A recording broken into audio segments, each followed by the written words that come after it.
1,00,000 சந்தாதாரர்களை அடைய எனக்கு உதவிய அனைத்து நல் உள்ளங்களுக்கும் சந்தாதாரர்களுக்கும் என்னுடைய பணிவான நமஸ்காரங்கள், என்னுடைய வாழ்த்துக்கள்.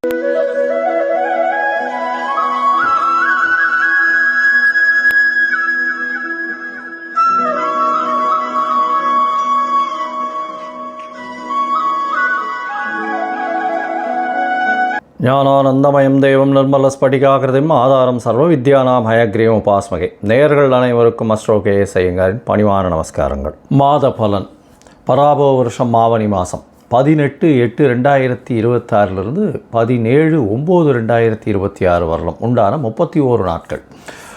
இந்த ஆவணி மாதம் அப்படின்னு சொல்கிறது தட்சிணாயனத்தில் வருது.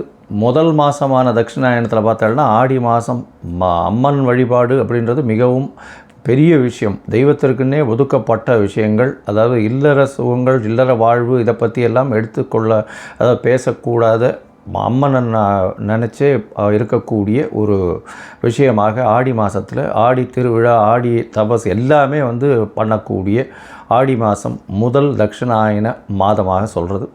ஆவணி மாதத்தில் திருமணங்கள் எல்லாமே இல்லற வாழ்க்கைக்கு உண்டான எல்லா விதமான லௌகீக வாழ்க்கைக்கு உண்டான உலக இயலுக்கு உண்டான எல்லா விஷயங்களும் நடக்கக்கூடிய ஆரம்பிக்கக்கூடிய விஷயமாக சொல்ல போகிறது. இந்த ஆவணி மாதத்தில் பார்த்தலையானால் முதல்ல நம்ம மாதத்தினுடைய கோல்சாரம் என்னென்ன மாறுதல்கள் இருக்குது, அதற்கு பிறகு இந்த மாதத்தில் வரக்கூடிய விசேஷ நாட்கள் என்னென்ன அப்படின்றத பார்க்கலாம். அதற்கு பிறகு ஒரு ராசியாக மேஷம் முதல் மீனம் வரை என்ன பலன்கள் இருக்கும் அப்படின்றத பார்ப்போம். முதல்ல காலபுருஷ தத்துவத்தின் 3வது ராசியான, அதாவது மிதுன ராசியில் செவ்வாய் இருக்கார். குருவும் புதனும் கடகத்தில் இருக்கார். குரு உச்சம் பெற்று இருக்கார். கடகத்தில் இருக்கக்கூடிய குரு உச்சம் பெற்று இருக்கார். புதனும் சேர்ந்து இருக்கார். புதன் அன்றைக்கே கடகத்திலிருந்து சிம்மத்துக்கு மாறுறார். சிம்மத்தில் சூரியனும் கேதுவும் இருக்கக்கூடிய நாள். அதற்கு பிறகு பார்த்தலையானால் கும்பத்தில் ராகுவும் சனி மீனத்தில் வக்கரகதி அடைஞ்சும் இருக்கக்கூடிய காலகட்டம். இந்த காலகட்டத்தில் பார்த்தலையானால் சுக்கிரன் நீச்சப்பட்டு போகிறார் கன்னியில். மாற்றங்கள்னு பார்க்கும்போது 18ஆம் தேதி அன்றைக்கி, அதாவது 18/8/2026 அன்றைக்கே புதன் கடகத்திலிருந்து சிம்மத்துக்கு வரார். அதற்கு பிறகு 1/9/2026 அன்றைக்கி சுக்கிரன் கன்னியிலிருந்து தன்னுடைய சொந்த வீடான துலாத்துக்கு போகிறார். 3/9/2026 அன்றைக்கி சிம்மத்தில் இருக்கக்கூடிய புதன் கன்னிக்கு போய் ஆட்சி உச்ச மூல திரிகோணம் பெறார். இதுதான் இந்த ஆவணி மாதத்தில் கிரகத்தினுடைய மாறுதல்கள். சரி, இந்த மாதத்தினுடைய விசேஷ நாட்கள் என்ன அப்படின்னு பார்க்கும்பொழுது முதல்ல ஆவணி மூலம் மிகப்பெரிய ஏற்றமான நாள். அதாவது பிட்டுக்கு பிறம்படிப்பட்ட சொக்கநாத பெருமாளை பற்றி பேசக்கூடியது. சொக்கநாத பெருமானை பற்றி பேசக்கூடியது. மதுரை மீனாட்சி சுந்தரர் சொக்கநாதர், அதாவது சுந்தரேஸ்வரர். அன்றைக்கி பட்டாபிஷேகம் வேறு, திருக்கல்யாணம் பட்டாபிஷேகம்னு சொல்லுவாங்க அன்றைக்கி. அது தவிர பார்த்தாலே அன்றைக்கி வாஸ்து நாள். மத்தியானம் 2:31 1:30 மணி நேரம் இருக்கக்கூடிய விஷயம் 6 வகையாக பிரிக்கிறாங்க.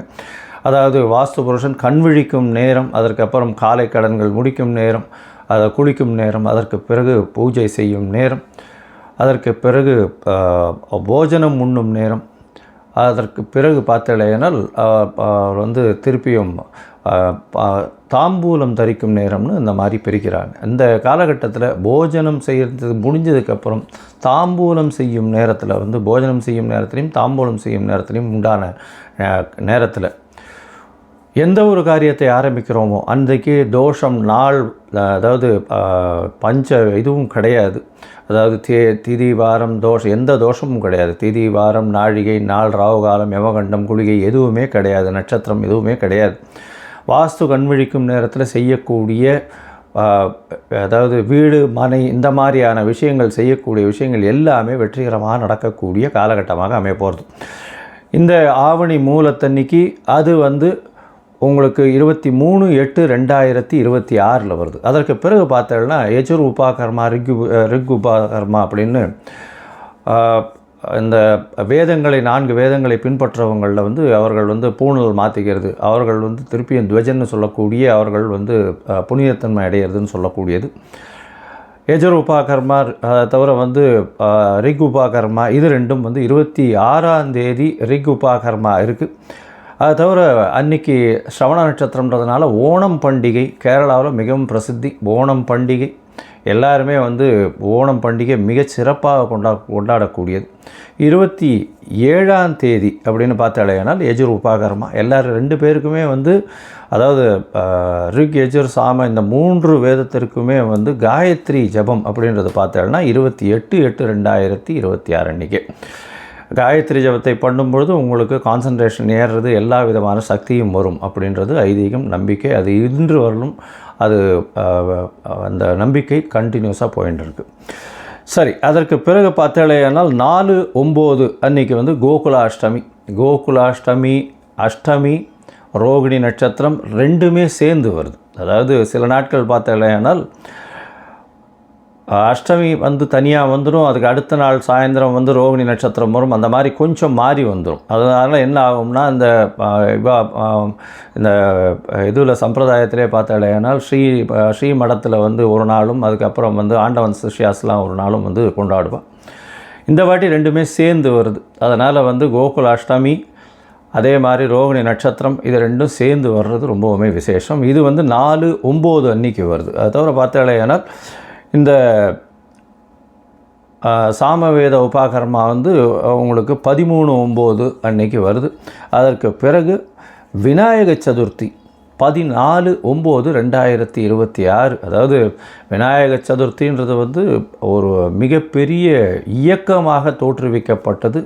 அதாவது எல்லாரையும் இந்துக்கள் எல்லாரையும் ஒன்று கூட வச்சு ஆங்கிலேயருக்கு எதிராக கொண்டு போகப்பட்ட இந்த குண்டு, அதாவது திலகர் செஞ்ச ஒரு பெரிய விஷயம். இன்னும் மகாராஷ்டிராவில் மிகப்பெரிய இந்த விநாயகர் சதுர்த்தியை மிகப்பெரிய விஷயமாக கொண்டாடி ரொம்பவும் ஏற்றத்திற்கு கொண்டு போகக்கூடியது.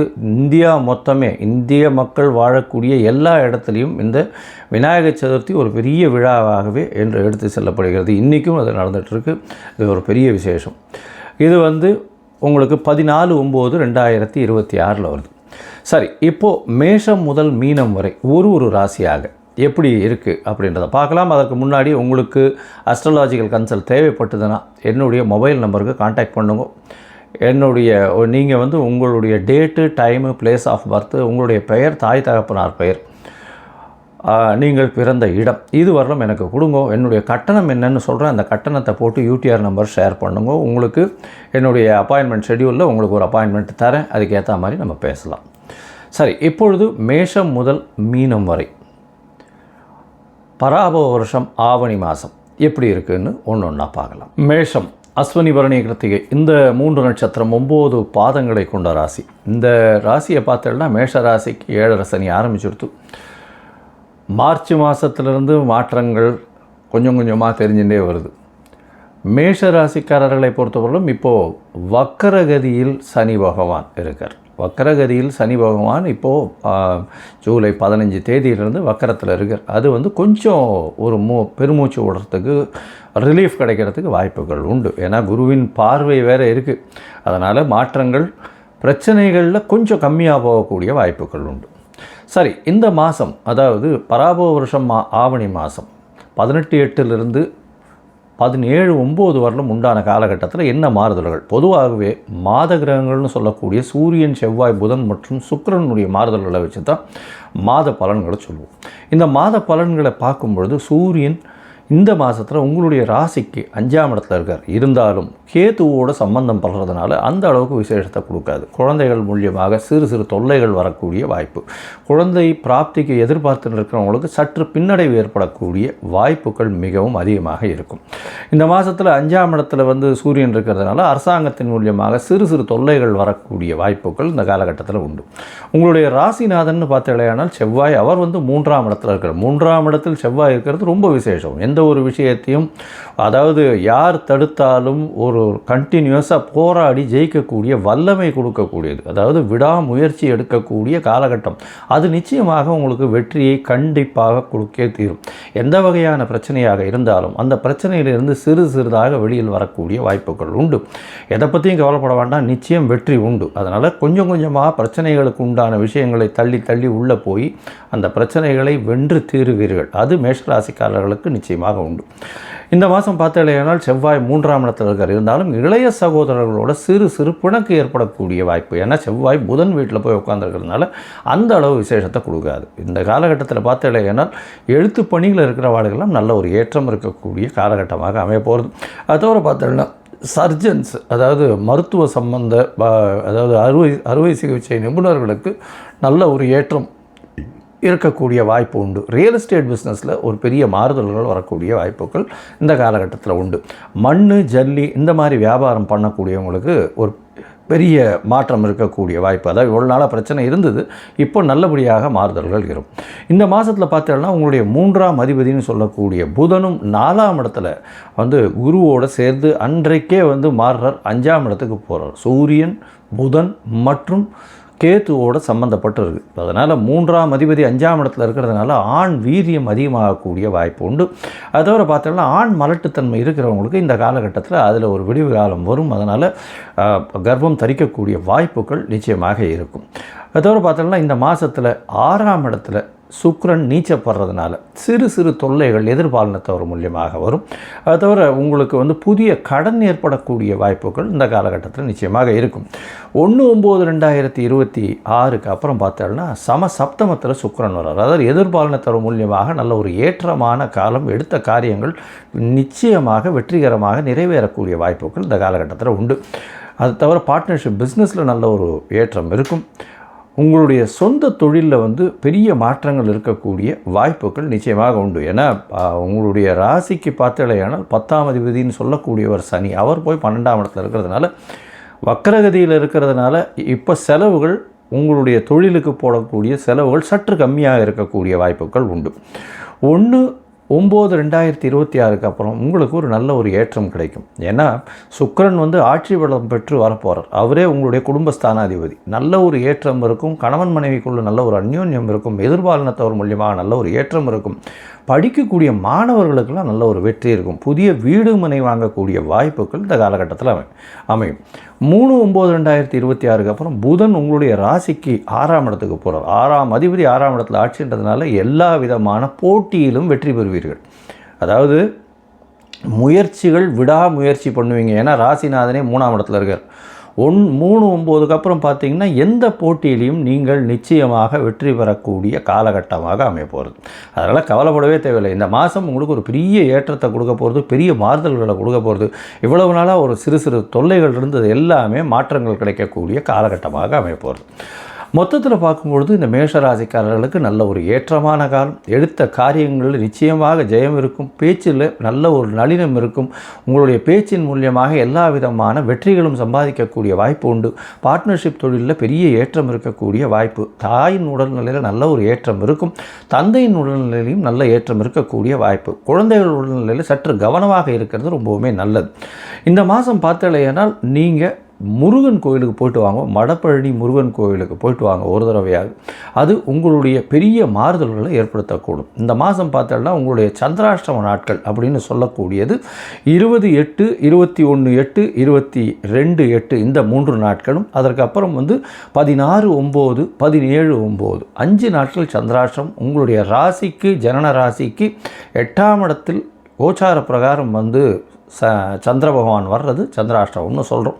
இந்த காலகட்டத்தில் நீங்கள் புதிய முயற்சி வேண்டாம், வெளியூர் வெளிமாநில பிரயாணம் வேண்டாம்னு சொல்கிறோம்.